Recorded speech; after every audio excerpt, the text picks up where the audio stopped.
तो यार इस वीडियो में बात करूँगा step by step process post graduation work permit apply करने का। काफ़ी इजी प्रोसेस है, 10 से 12 मिनट लगते हैं और सिर्फ 4 डॉक्यूमेंट्स चाहिए। Passport, digital photo, completion letter जो कॉलेज से मिलेगा और ट्रांसक्रिप्ट जो कि कॉलेज से मिलेगी। उसके अलावा एक एप्लीकेशन फॉर्म जो कि आईआरसीसी की वेबसाइट पे होगा, वो लास्ट में आता है जब हम सारा क्वेश्चनर सॉल्व कर देते हैं। तो बाकी प्रोसेस जानने के लिए पीसी पे चलते हैं।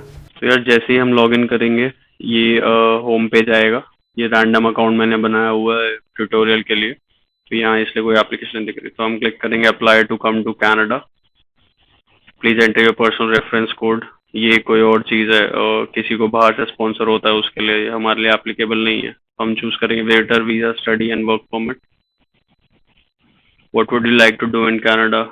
वर्क, क्योंकि ये वर्क परमिट एप्लीकेशन है।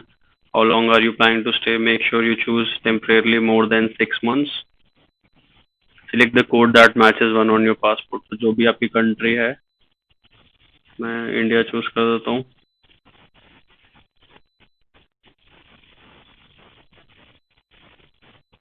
What is your current country territory of residence? So for most of the people, 99% of the people पढ़ाई के बाद कनाडा में ही होंगे, तो कनाडा चूज कर रहा हूँ मैं।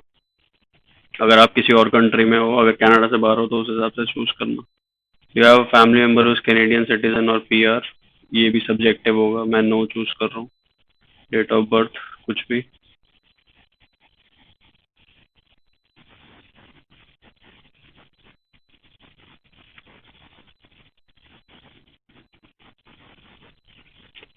हमारे केस में नहीं।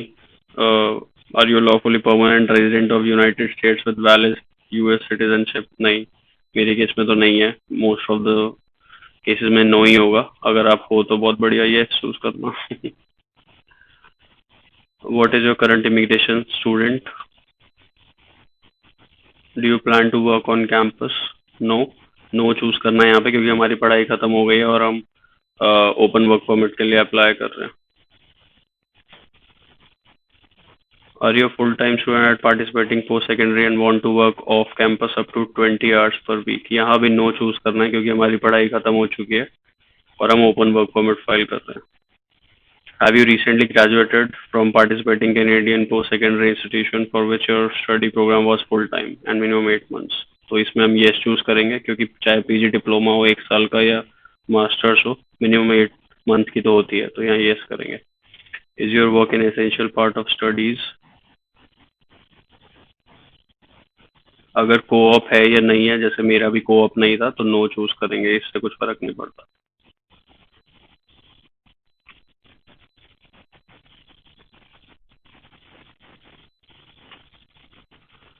Have you been told by immigration, basically IRCC, that you are approved in principle for PR? तो ये उनके लिए जिनकी PR पहले से ही हो चुकी है, तो मैं यहाँ नो करूँगा। Have you submitted? अगेन ये सब्जेक्टिव है। अगर आपने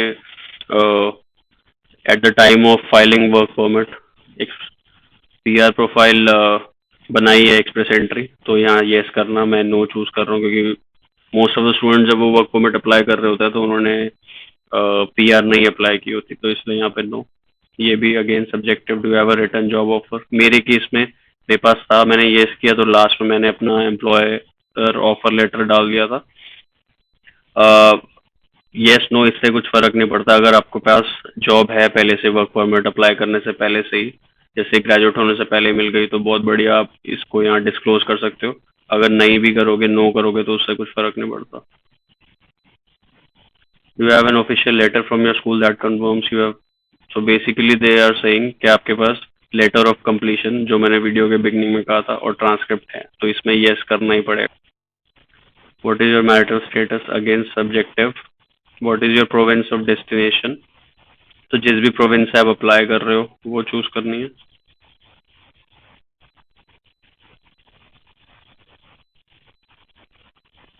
हाँ, तो लास्ट पेज पे हमें ये दिखेगा TRV और पोस्ट ग्रेजुएशन वर्क परमिट।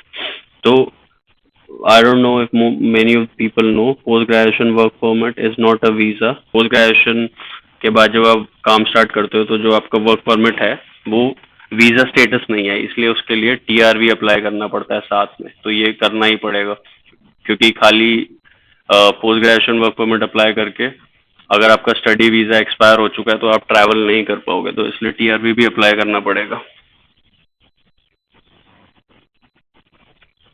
अब नेक्स्ट पेज पे चलते हैं। Do you have any official letter from school that confirms you have, हाँ सेम क्वेश्चन जो उसने पिछले पूछा था, ये बात कर रहा है कंप्लीशन लेटर और ट्रांसक्रिप्ट की। यस, ये भी सब्जेक्टिव है, मैं डाल रहा हूँ नो। अगर आपने कराया है एक्सप्रेस एंट्री या पीआर अप्लाई करने के लिए तो चूज करना, 99% केसेस में ये नो ही होगा। Have you lived in designated country और territory for more than 6 months? तो जो अगर आपका लास्ट 6 months लास्ट ईयर में अगर आप कनाडा में ही थे, कनाडा से ही पढ़ाई कर रहे थे, तो यहाँ नो आएगा। लेकिन अगर लास्ट 1 year में 6 months से ज़्यादा आप किसी और कंट्री में थे तो यहाँ पे यस चूज करना होगा। मैं चूज कर रहा हूँ नो।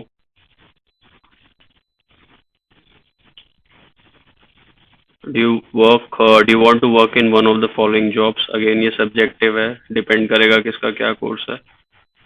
मैं आईटी से हूँ तो मेरे लिए एप्लीकेबल नहीं है ये, तो नो। जो भी मेडिकल फील्ड वगैरह होंगे वो ये देख के इसमें यस चूज करेंगे।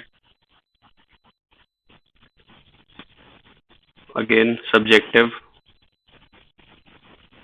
No in my case. यार क्योंकि हम खुद कर रहे हैं तो हम यहाँ नो चूज करेंगे। Are you giving someone access to your application? तो अगर आप किसी एजेंट से करवा रहे हो जिसकी जरूरत नहीं है तो ये I be appointing a representative to apply on my behalf. लेकिन क्योंकि हम खुद ही कर रहे हैं तो हम यहाँ नो चूज कर सकते हैं। In the past 10 years, have you given fingerprints and photo for an application to come to Canada? Obviously, जिसने भी स्टडी परमिट अप्लाई किया था यहाँ को और आया था तो स्टडी वीज़ा से पहले आपका बायोमेट्रिक्स हुआ ही होगा। इन केस नहीं हुआ तो यहाँ नो चूज करना, बट वरना 99% लोगों के लिए यस ही होगा। There are fees associated with this application. Will you be paying fees or are you fee exempt? Yes, I'll be paying my application fees. Are you able to make a digital copy of your documents with a scanner or camera? Yes. Will you be paying your application fee online? Yes.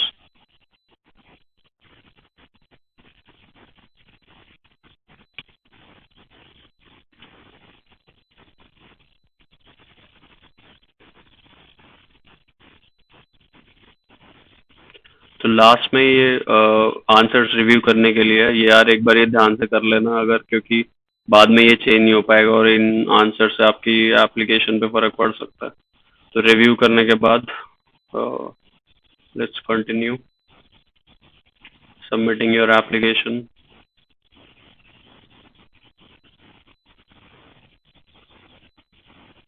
अब बस फी पे करना रह गया और documents upload.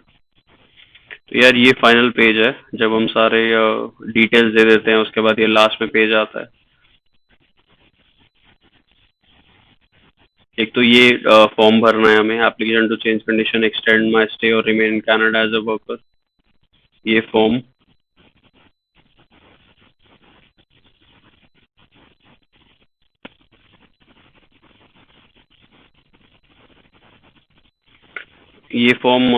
हम भरेंगे, save करेंगे और वापस अपलोड करेंगे। एक तो ये फॉर्म है और बाकी जो डॉक्यूमेंट्स चाहिए 4, एजुकेशन ट्रांसक्रिप्ट कॉलेज से मिलेगा, कंप्लीशन ऑफ स्टडीज लेटर ये भी कॉलेज से मिलेगा, आपके कॉलेज पोर्टल पे होगा ये। कोई भी टीचर या एचआर वाले बता देंगे। पासपोर्ट और डिजिटल फोटो, सिर्फ ये 4 चीज़ें चाहिए, बाकी ये ऑप्शनल डॉक्यूमेंट्स हैं, इनकी कोई नीड नहीं है। और फीस है $255। करंट जो प्रोसेसिंग टाइम है वो 56 डेज है ऑफलाइन और 160 डेज है ऑनलाइन। तो मैं खुद वेट कर रहा हूँ अभी वर्क परमिट एप्लीकेशन की, बट अभी तो 4 महीने का चल रहा है। तो यार काफ़ी इजी प्रोसेस है, इसमें कुछ ही एजेंट वगैरह की भी ज़रूरत नहीं है, सिर्फ 4 क्वेश्चन है, 4 डॉक्यूमेंट्स अपलोड करने हैं, फी पे करनी है, कुछ भी नहीं है, उसके बाद सिर्फ वेट करना है।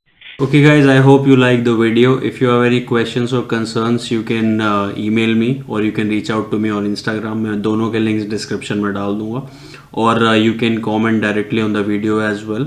My name is Vaibhav. You're watching Vaibhav Vlogs. Thank you for watching.